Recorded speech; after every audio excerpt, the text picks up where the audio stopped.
오늘 우리가 함께 은혜 받으실 말씀은 디모데후서 1장 8절에서 14절까지 말씀입니다. 디모데후서 1장 8절에서 14절까지 말씀입니다. 제가 가지고 있는 성경책은 342페이지, 신약 342페이지입니다. 디모데후서 1장 8절에서 14절까지 말씀 제가 봉독해 올리겠습니다. 그러므로 너는 내가 우리 주를 증언함과 또는 주를 위하여 갇힌 자 된 나를 부끄러워하지 말고 오직 하나님의 능력을 따라 복음과 함께 고난을 받으라. 하나님이 우리를 구원하사 거룩하신 소명대로 부르심은 우리 행위대로 하심이 아니요 오직 자기의 뜻과 영원 전부터 그리스도 예수 안에서 우리에게 주신 은혜대로 하심이라. 이제는 우리 구주 그리스도 예수의 나타나심으로 말미암아 나타났으니 그는 사망을 패하시고 복음으로써 생명과 썩지 아니할 것을 드러내신지라. 내가 이 복음을 외워 선포자와 사도와 교사로 세우심을 입었노라. 이로 말미암아 내가 또 이 고난을 받되 부끄러워하지 아니함은 내가 믿는 자를 내가 알고 또한 내가 의탁한 것을 그날까지 그가 능히 지키실 줄 확신함이라. 너는 그리스도 예수 안에 있는 믿음과 사랑으로서 내게 들은 바 바른 말을 본받아 지키고 우리 안에 거하시는 성령으로 말미암아 내게 부탁한 아름다운 것을 지키라. 아멘. 여러분 뵙게 돼서 정말 반갑습니다. 저하고 저희 집사람을 이렇게 환영해 주셔서 참으로 감사를 드립니다. 제가 시온교회 이렇게 부임을 받게 되고 이제 목회위원님들도 만나고 장로님들도 뵙고 여러 집사님, 권사님들을 뵐 수 있는 기회가 있었어요. 그분들을 뵈면서 참 정말 좋은 교회다. 그런 그 느낌을 받았고요.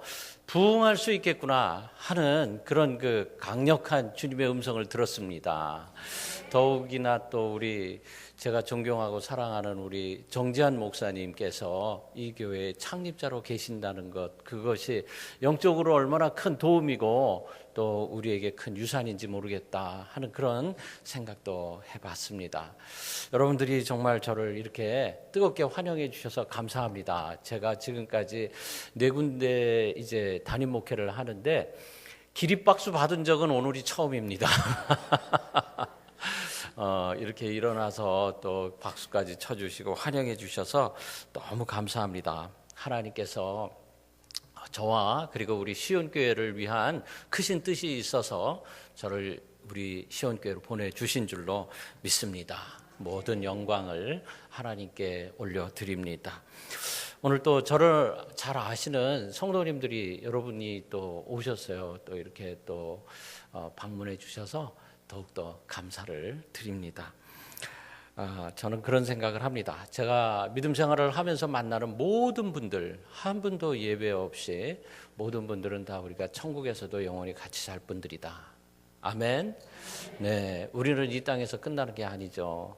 우리는 영원히 사는 바로 그곳을 향하여 한 걸음 한 걸음 갈 뿐입니다. 자, 오늘 말씀을 보면 사도 바울이 자식같이 사랑하는 믿음의 아들 디모데에게 격려차 보낸 편지입니다.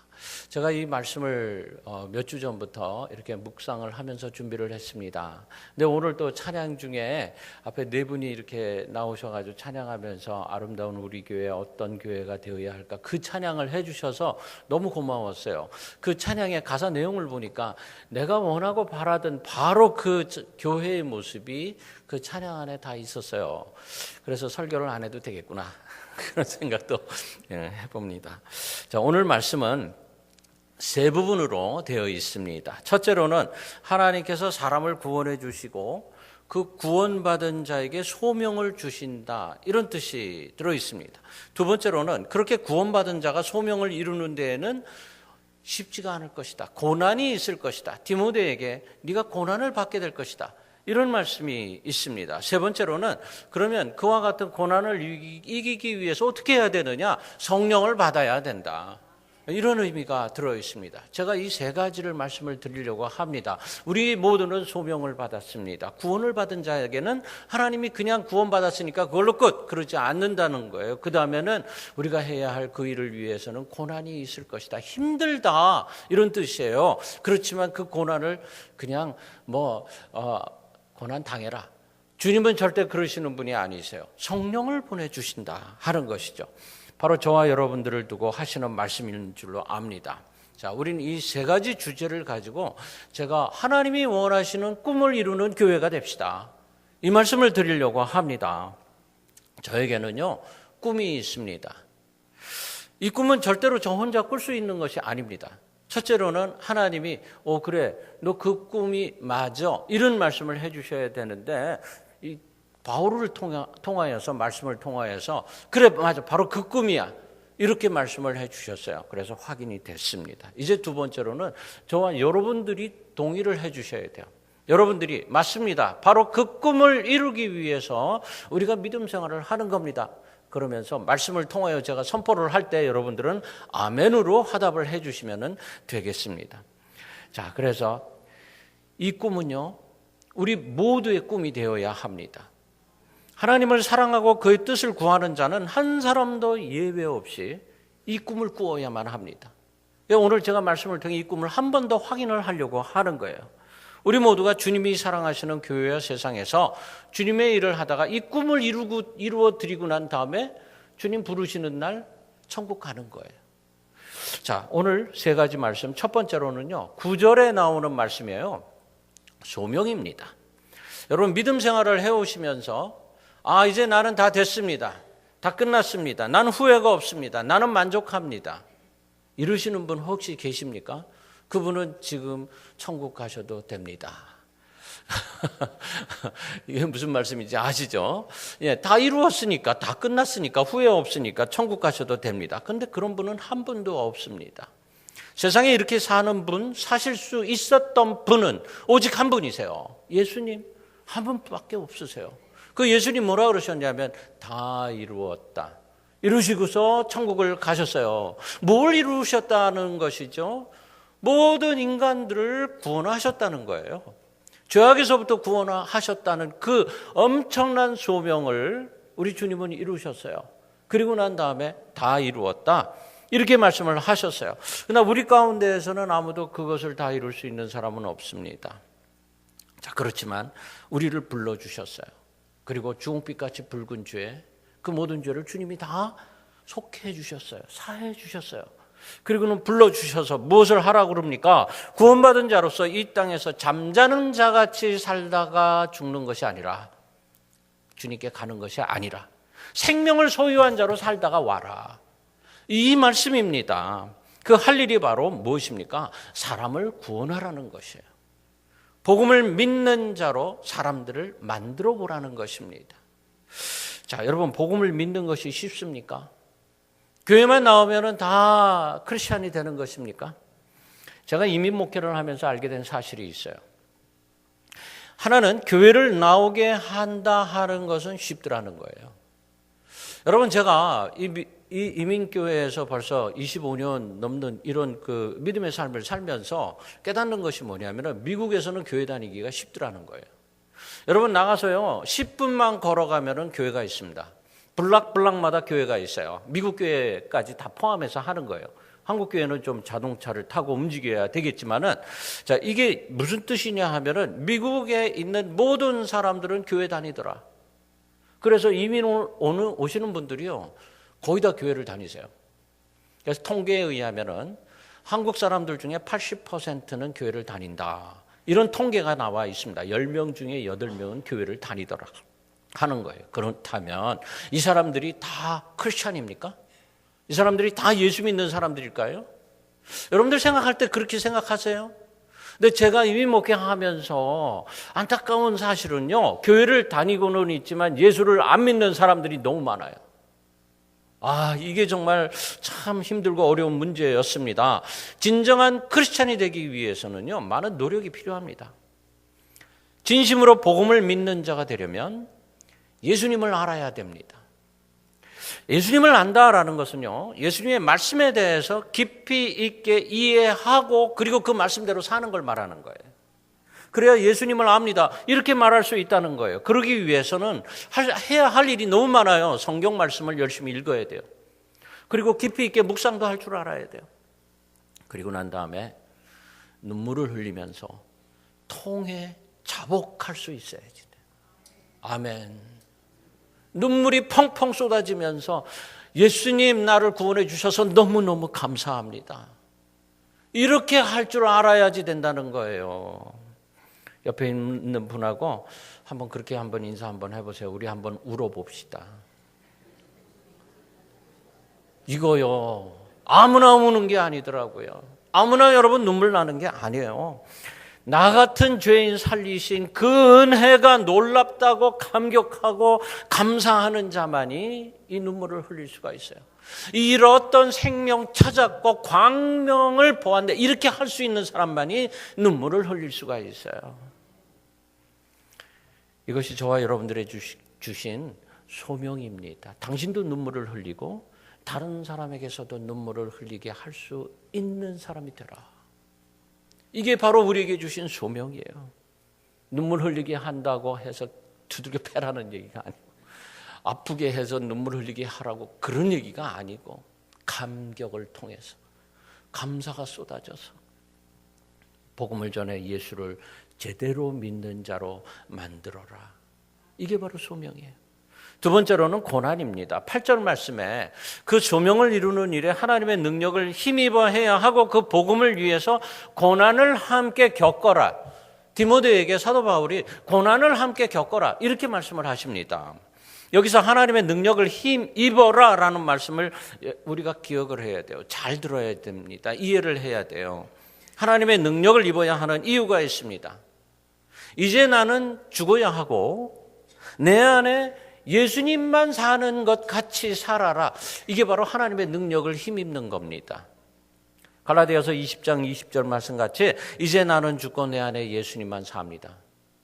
이렇게 할 수 있어야지 된다는 거예요. 이래야만 능력이 옵니다. 한마디로 내 힘으로 하려고 하지 말라 이런 뜻이에요. 능력. 내 힘으로 하지 않는 게 바로 능력입니다. 열정을 가진 많은 사람들이 실패하는 이유가 여기 있어요. 열정이 넘쳐서 실패합니다. 하지 말아야 할 일을 하고 하지 말아야 할 말을 하고, 이게 왜 그러냐면 열정이 넘쳐서 그렇게 되는 거예요. 열정이 넘쳐서. 그래서 제일 먼저 넘어지는 사람들이 누구냐면 바로 목사들이에요. 목사님들이 가장 먼저 넘어져요. 열정만 있어가지고 하지 말아야 할 말 먼저 해버리고 하지 말아야 할 일 먼저 해버리고 막 이래버리니까 그냥 쓰러지고 넘어집니다. 그 다음에 성도들도 마찬가지예요. 여기서 다 넘어져요. 여기서 실패. 가만히 문제를 보면 교회에서 가장 열심히 일하는 사람 때문에 문제가 생겨요. 그렇죠? 자, 두 가지 이유가 있어요. 하나는 열정만 있어요. 열정만. 자기 힘으로 하려고 하지 하나님의 도움을 구할 줄 몰라서 실패하게 되는 거예요. 그리고 두 번째로는 준비가 되었는데 사탄이 공격을 하기 때문에 이 공격에 준비가 되지 않으면 또 넘어지게 되어 있습니다. 그래서 필요한 것이 바로 무엇이냐 하면 내려놓음이고, 그 다음에 필요한 것이 바로 영성 훈련이에요. 제가 여러분들을 보면서 너무너무 감사했어요. 왜냐하면 여러분들은 어디에서도 볼 수 없는 아주 정말 순전하고 착한 믿음을 가지고 있더라고요. 할렐루야.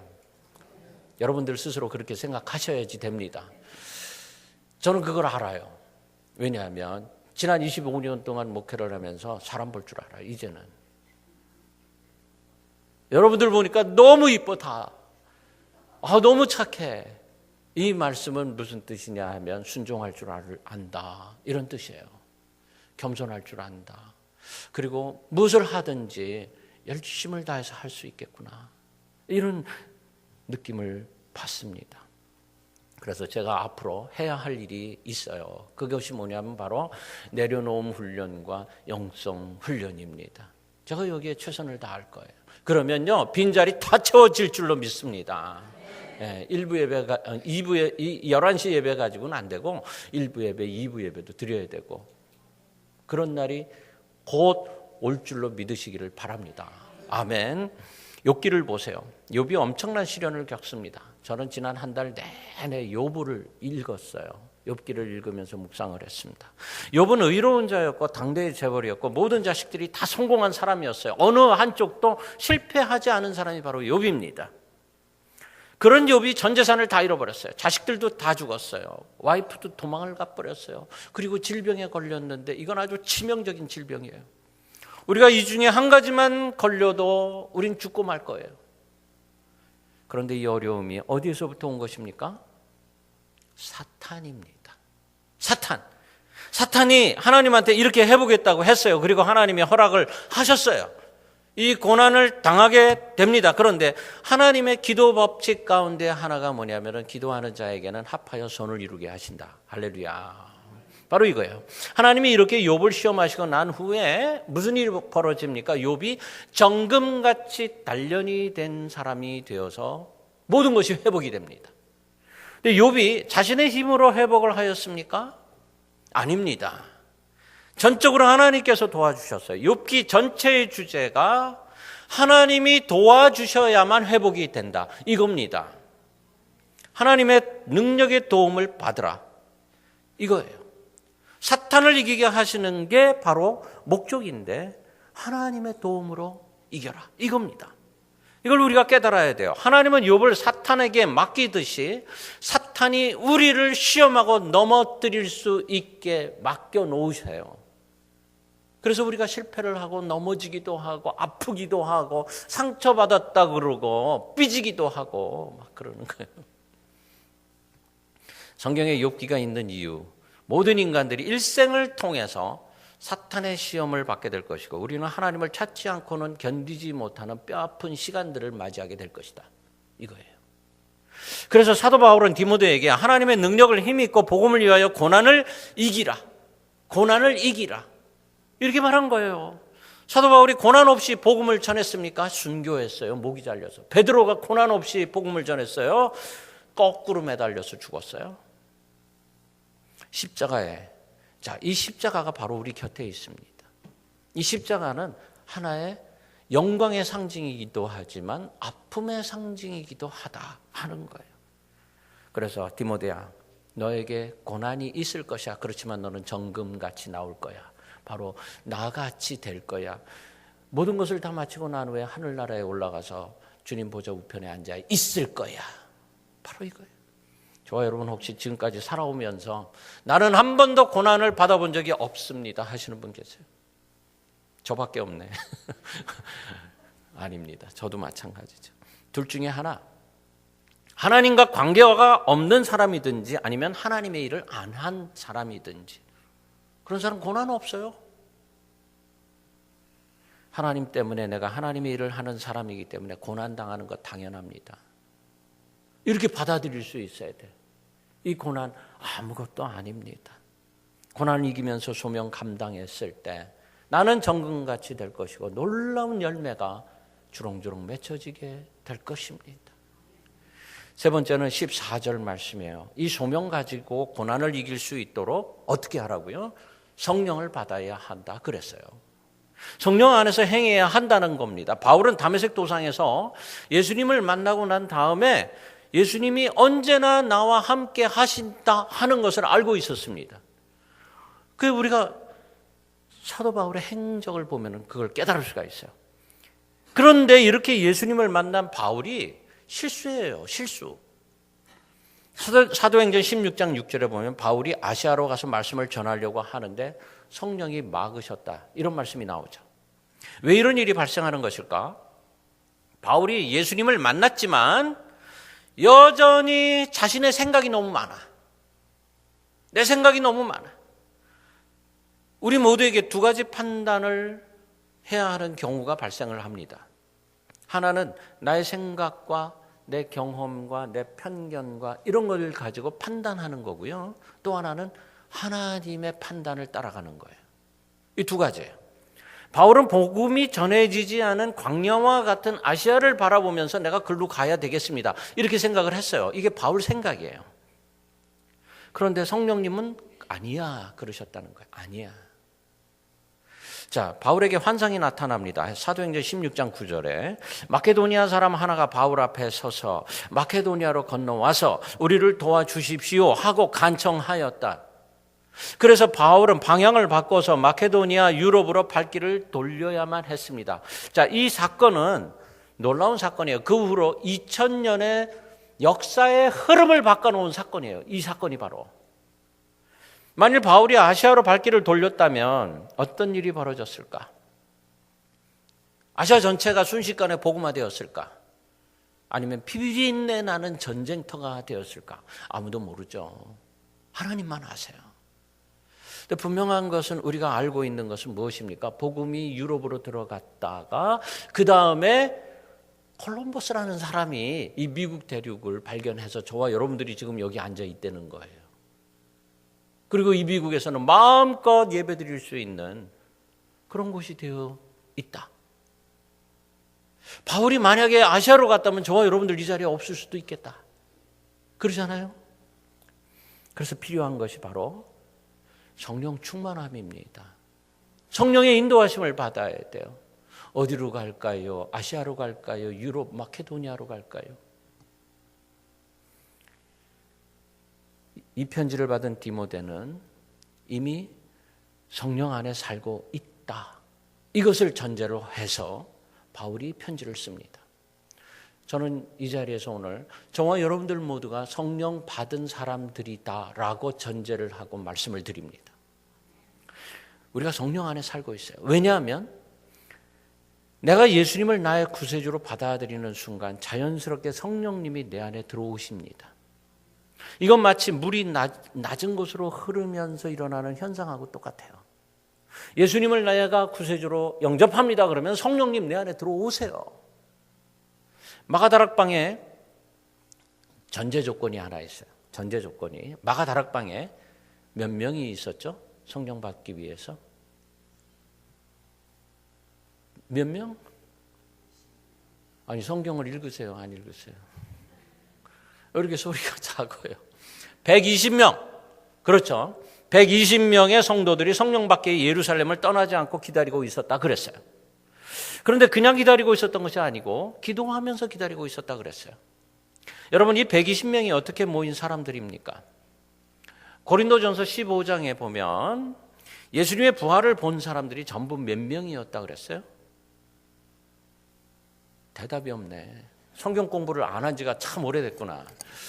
이제부터 당장 성경 공부 시작해야 돼. 500명. 예수님의 부활을 본 사람들이 500명이었어요. 근데 이 500명 중에 120명만 예루살렘에 남아서 기도하고 있었단 말입니다. 나머지 380명 다 어디 갔을까? 다 도망갔어요. 아니, 내가 본 거는 환상이었어. 난 그거 믿을 수가 없어. 이런 생각. 야, 이건 뭔가가 거짓된 것들이 좀 있는 것 같아. 자신을 의심했고. 두 번째는 그래도 믿지는 셈 치고 한번 가보자 그랬는데 하루 지나니까는 20명 나가. 이틀 지나니까 30명 나가. 다 도망가 버렸어요. 그래서 120명만 남은 거예요. 여러분, 예수님을 구세주로 영접하고 나면 물이 흐르듯이 성령님이 내 안에 들어오는 게 사실이지만 그 성령님이 들어오게 하기 위해서는 인내하고 참고 견디고 기도해야 된다는 뜻이에요. 그 사람들만 마가다락방에 남아 있다가 성령을 받았어요. 불같은 성령을 받았어요. 머리 위에 그 성령의 임재하심을 거기 있는 사람들이 다 봤어요. 이 뜻은 무슨 뜻이냐면 성령을 받고 나니까 사람들이 달라지더라. 바로 이겁니다. 달라져야 돼요. 제가 여러분들을 보니까 다르더라고요. 얼굴에서 빛이 나, 전부. 옆에 있는 분들 얼굴을 한번 보세요. 빛이 나잖아요. 거무죽죽해요? 아니, 빛이 나잖아요. 빛이. 저는 그 빛을 봅니다. 성령이 들어오지 못하게 하는 댐이 있는데 그 댐을 우리가 헐어버려야 된다는 말씀이에요. 세상에 노력하지 않고 얻을 수 있는 거 하나도 없습니다. 돈을 벌려고 해도 땀을 흘려야 돼요. 성령을 받는 것도 마찬가지예요. 예수님을 구세주로 영접한 사람들이라고 해서 모두 성령을 받지 못하더라는 겁니다. 여러분들 스스로가 한번 생각을 해볼 수 있어야지 돼요. 저는 앞으로 목회를 하면서 우리 시온교회 모든 성도님들이 성령 충만하기를 간절히 바랍니다. 성령을 받은 사람들은 달라요.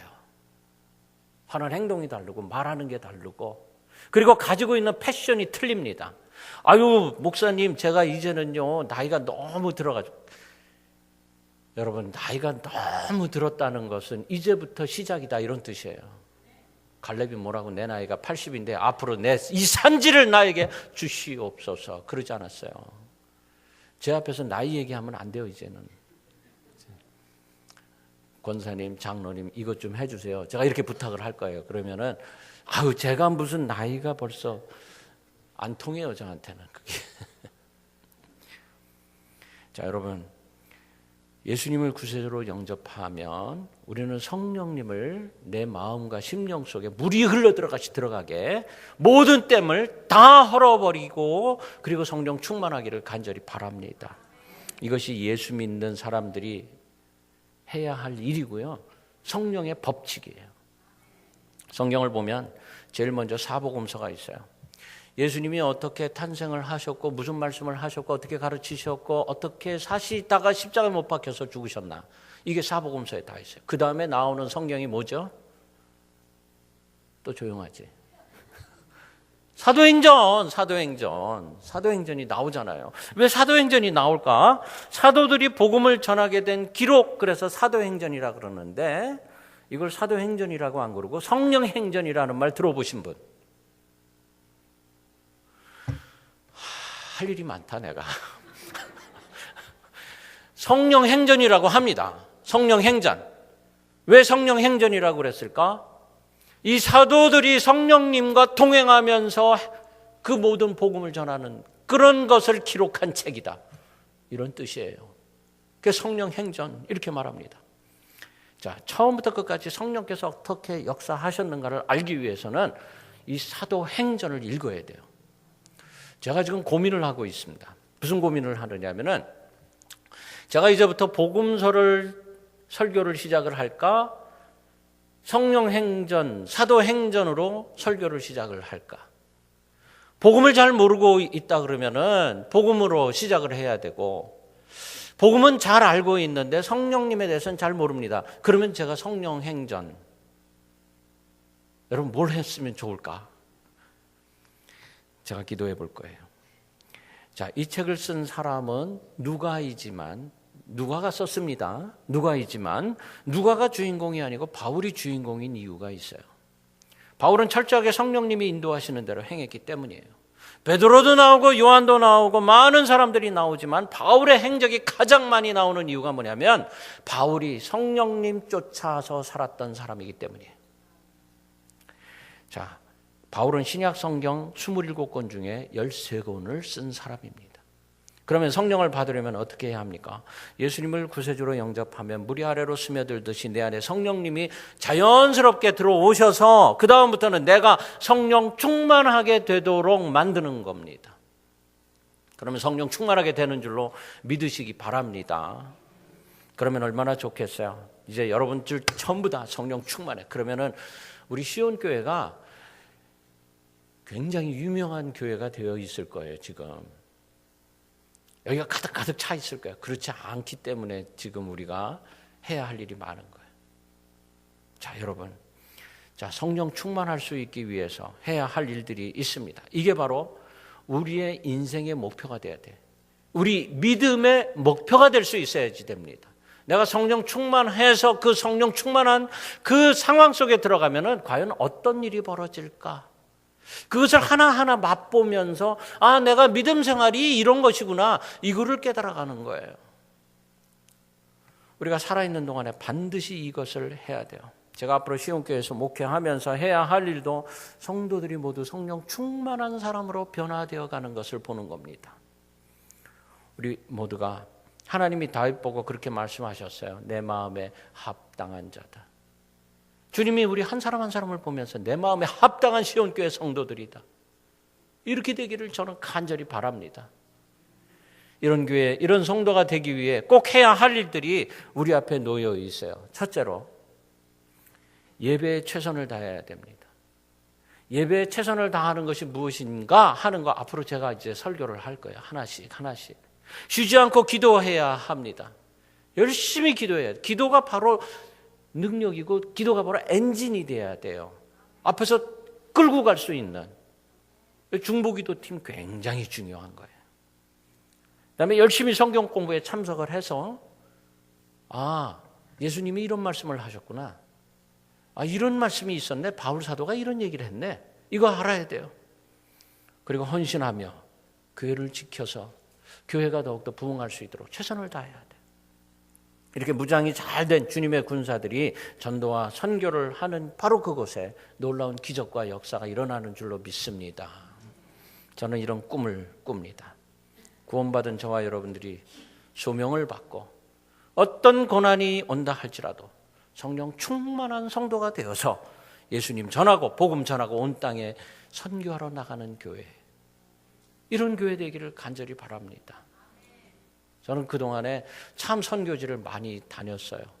IT도 다녀오고 인도네시아도 다녀오고 타일랜드, 캄보디아 많은 곳에 선교하러 다녔었어요. 멕시코 수도 없이 갔다 왔어요. 자, 우리가 왜 이런 일을 해야만 합니까? 바로 주님의 소명이 우리에게 주어졌기 때문입니다. 저와 여러분은 이제는 무기력한 모습을 버리고 주님이 주시는 전신갑주를 입고 용맹스러운 주님의 군사가 되기를 간절히 바랍니다. 우린 구원받은 성도들이 말씀 전하라는 소명을 전부 다 받았어요. 한 사람도 예외 없이 받았어요. 이루는데 고난이 있지만 이건 당연한 것입니다. 이제는 성령 충만해서 주님이 보여주시는 환상을 보면서 아시아로 갈지 마케도니아로 갈지 이거를 결정할 수 있어야 돼요. 앞으로 우리에게 주어진 삶이 바로 이겁니다. 마케도니아로 갈까요? 아시아로 갈까요? 최선을 다해서 주님 보시기에 내 마음에 합당한 자가 되어서 주님의 일을 잘 감당하고 훗날에 주님 정말 잘했다 그러면서 주시는 그 면류관을 저와 여러분들 모두가 받으시기를 주 이름으로 간절히 축원합니다. 아멘.